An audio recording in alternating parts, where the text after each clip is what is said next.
Mateus 16, 24.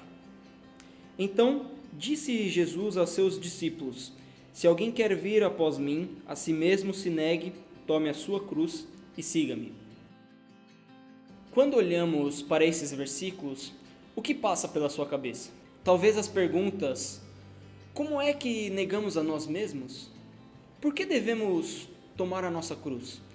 Que caminho é esse que Jesus nos leva a segui-lo? O que posso te dizer é o seguinte: nesta passagem de Mateus, nós conseguimos enxergar o quão desprezível é o ser humano. Um pouco antes de Jesus dizer essas palavras aos discípulos, ele conversa com eles e relata que era necessário que fosse a Jerusalém para sofrer muitas coisas, morrer e ressuscitar ao terceiro dia. Pedro, quando ouviu Jesus falando isso, ficou assustado e começou a reprovar a atitude e as palavras de Cristo, como se Cristo tivesse algum interesse ou compaixão de sua própria vida.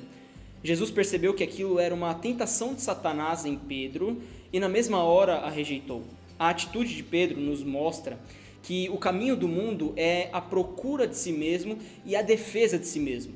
Porém, a doutrina de Cristo não é a salva-te a ti mesmo, e sim sacrifica a ti mesmo. Jesus, voltando-se para os discípulos, disse: Se alguém quer vir após mim, a si mesmo se negue, tome a sua cruz e siga-me.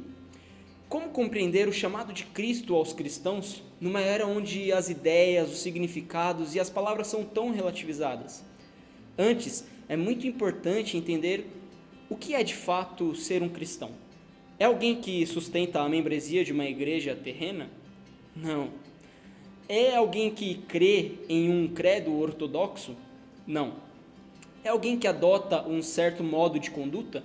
Também não. O cristão é alguém que renunciou a si mesmo e recebeu a Cristo Jesus como Senhor de sua vida, conforme Colossenses 2,6. Ele toma o jugo de Cristo sobre si e aprende do próprio Cristo, que é manso e humilde de coração. É alguém que foi chamado à comunhão de seu Filho Jesus Cristo. Essa comunhão significa obediência na palavra de Deus, tanto no sofrimento hoje, quanto na recompensa e glória do futuro. Não existe aquela de pertencer a Cristo, mas viver para agradar a si mesmo.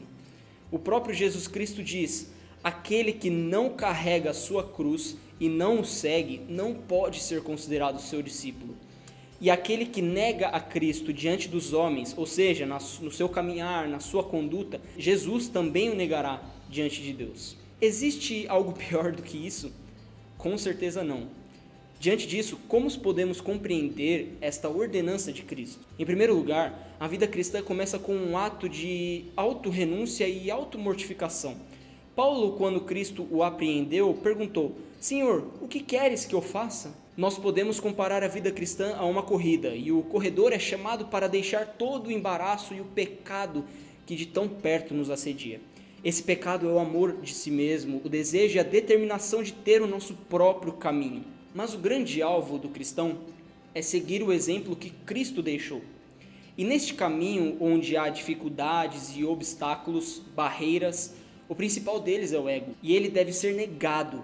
Este é o primeiro passo para seguir a Cristo. Quando pensar em nossa própria vida passar a ser a principal motivação de nossa existência e de nossas atitudes, mesmo que sutilmente, estamos dizendo: Jesus, olha, eu gosto muito de você.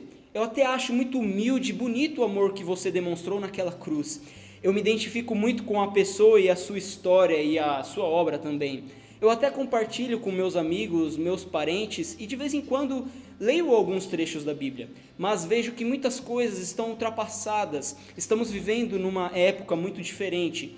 Hoje a tecnologia está aí, o trabalho, a família, ou seja, tudo mudou. As pessoas já não pensam dessa forma, já não existe verdade absoluta e nem conseguimos dizer mais o que é certo e o que não é. Ou seja, não é algo para mim.